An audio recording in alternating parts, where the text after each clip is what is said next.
لو تناهيتم إلى سر الحياة وصنعتم كائنا حيا نرى.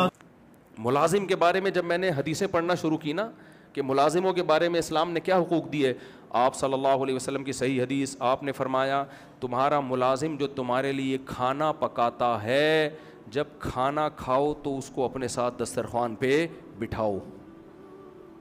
نہیں آ رہی میرا خیال ہے بات. کیوں؟ آپ نے فرمایا اس لیے کہ اس نے اس کھانے کی دھوئیں اور گرمی کو برداشت. پھر آپ نے فرمایا اگر یہ ممکن نہیں ہے تو 1 یا 2 نوالے اس کھانے میں سے اس کو کھلاؤ.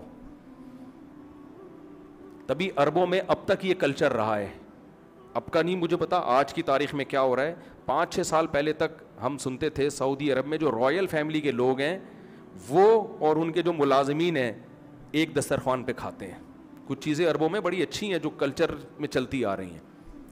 کھانے کا جب ٹائم ہوگا تو وہ اپنے ملازمین کو, بادشاہ ہوگا لیکن ملازم کو ساتھ میں بٹھایا ہوا ہوگا.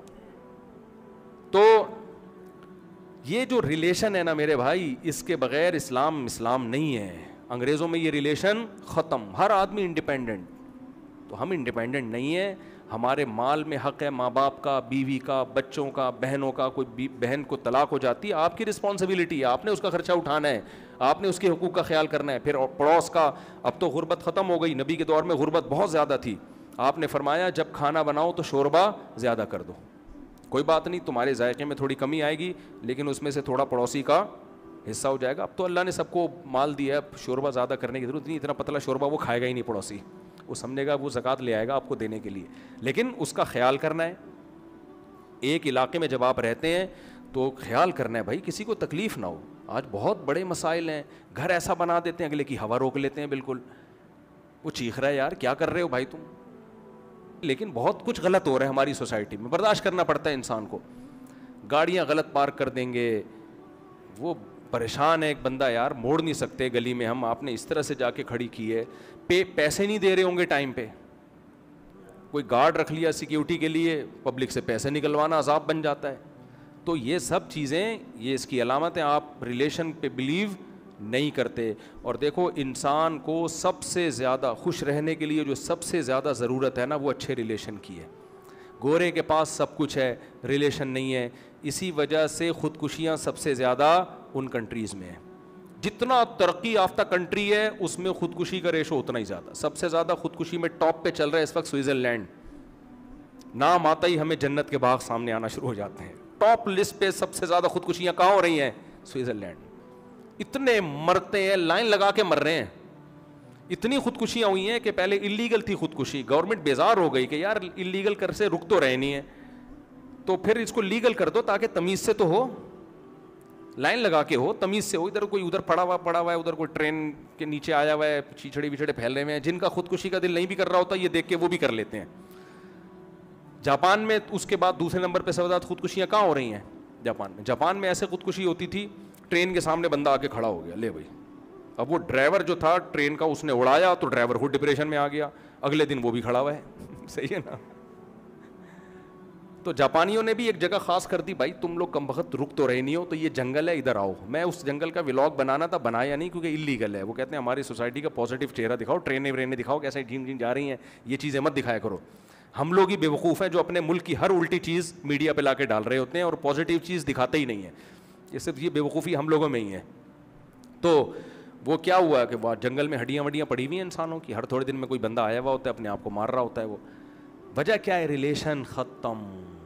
کیونکہ جب تک دولت ہے سب آپ کے ساتھ ہیں, بڑے لگژری ہوٹلوں میں. جہاں آپ بوڑھے ہوئے تو دولت کیا کریں, جب بادام کے پیسے ہیں, کھانے کے لیے منہ میں دانت نہیں ہے بھائی, نائٹ کلب میں ناچنے کے لیے ہڈیاں ہی ساتھ نہیں دے رہی ہیں, مہرے ہل جاتے ہیں. ان کی تو زندگی نائٹ کلبوں میں شرابوں میں گزرتی ہے. وہ کہتے ہیں اب کیا کریں بھائی, وہ پہلے حسینوں کے نمبر تھے موبائل میں, اب حکیموں کے نمبر آ گئے بڑھاپے میں. تو پھر وہ بوڑھا کیا کرتا ہے, ٹینشن میں جاتا. ہمارے بوڑھے کو دیکھو, بوڑھی عورتوں کو دیکھو, پوتے نواسے بہویں داماد, کتنے ماشاءاللہ ایک اچھی خوبصورت لائف ہوتی ہے. بیٹے بھی ہیں, بیٹیاں بھی ہیں, پوتے بھی ہیں, نواسے بھی ہیں. ہمارے نانا اللہ ان کی مغفرت فرمائے 99 سال میں فوت ہوئے. ان سے کوئی پوچھتا تھا کہ آپ کے گھر میں خیریت ہے, وہ کہتے تھے خیریت کم بختوں کے یہاں ہوتی ہے, بدقسمتوں کے یہاں. ہمارے گھر میں تو بیٹے بیٹیاں بہویں داماد پوتے نواسے, کبھی کسی کا سر پھٹا ہوا ہے, کبھی کسی کے پیٹ میں درد ہے, صحیح ہے نا, کوئی بدتمیزی کر رہا ہے, اس کو چمبا پلیٹ ہو رہا ہے, پڑ رہا ہے, کہہ رہا ہے خیریت تم بغیرتوں کے گھر میں ہوتی ہے جن کے گھر میں کوئی بندہ ہوتا ہی نہیں ہے. 1000 گز کا بنگلہ ہے, بندہ ہی نہیں ہے, جو گلدستہ جہاں رکھا ہوا ہے قیامت تک وہیں پڑا رہے گا. یہ کوئی خوشیاں تھوڑی ہیں میرے بھائی. میں ڈیفینس گیا ہوں نا, 1000 گز کے بنگلے دیکھیں, بندہ ہی نہیں ہے. بیڈ روم اتنے بنا دیے, ابے بندہ کہاں ہے, کہ 2 بچے بس, بندہ نہیں ہے ہمارے. وہ ایک پڑھنے کے لیے امریکہ چلا گیا, ایک کی شادی ہو گئی جاپان چلی گئی, وہ 2 بچے بھی مارکیٹ سے شارٹ. اب بیچارے بڈھا بڈھی ایک دوسرے کو دیکھ رہے ہیں, کب تک دیکھو گے بھائی. تو ان کے ہاں خیریت ہی خیریت ہے. ماسیاں آتی ہیں پوچھا لگا کے چلی گئیں, فنائل کا پوچھا, چیونٹیاں بھی نہیں ہیں اب ان کے گھر میں, ٹھیک ہے نا, مکوڑے بھی ختم. تو خیریت ہی خیریت, جو چیز جہاں رکھی ہوئی ہے وہیں. انگریزوں کے بھی یہی خیریت ہوتی ہے. ہمارے گھروں میں بچے ہوتے ہیں, ابھی بھائی یہاں ایک گلدستہ رکھا تھا, کہاں گیا, وہ بچی نے توڑ دیا. یا پانی رکھا ہوا تھا, وہ توڑ دیا اس. وہ بچے تو بندروں کی طرح ہوتے ہیں گھر میں, دیکھو کچھ نہ کچھ. یہی تو ان لائف ہے بھائی, ریلیشن تو ہے, محبت تو ہے. تو اس لیے ریلیشن پہ انسان بلیو کرتا ہے. تو آپ ایک علاقے میں رہتے ہو, کراچی میں دور رہتے ہو آپ لوگ, یہاں اپنا ریلیشن کیا کرنا ہے, بولو, مضبوط. اور ریلیشن مضبوط حق لے کے نہیں ہوتا. حق ایسا نا ریلیشن کے لیے آپ لوگ کہیں غفار بھائی 50,000 روپے مل جائیں گے ذرا, کیوں بھائی مفتی صاحب چاہ رہے ہیں ریلیشن, تو مجھے 50,000 دے گا, مجھے تجھ سے محبت بہت ہو جائے گی کہ تو نے مجھے پیسے دیے. تو ریلیشن کا مطلب دینا ہے, لینا نہیں ہے. اللہ تعالیٰ سمجھنے کی عمل کی توفیق عطا فرمائے. وما علینا الا البلاغ. جی ہوا و حرص والا دل بدل دے, میرا غفلت میں ڈوبا دل بدل دے.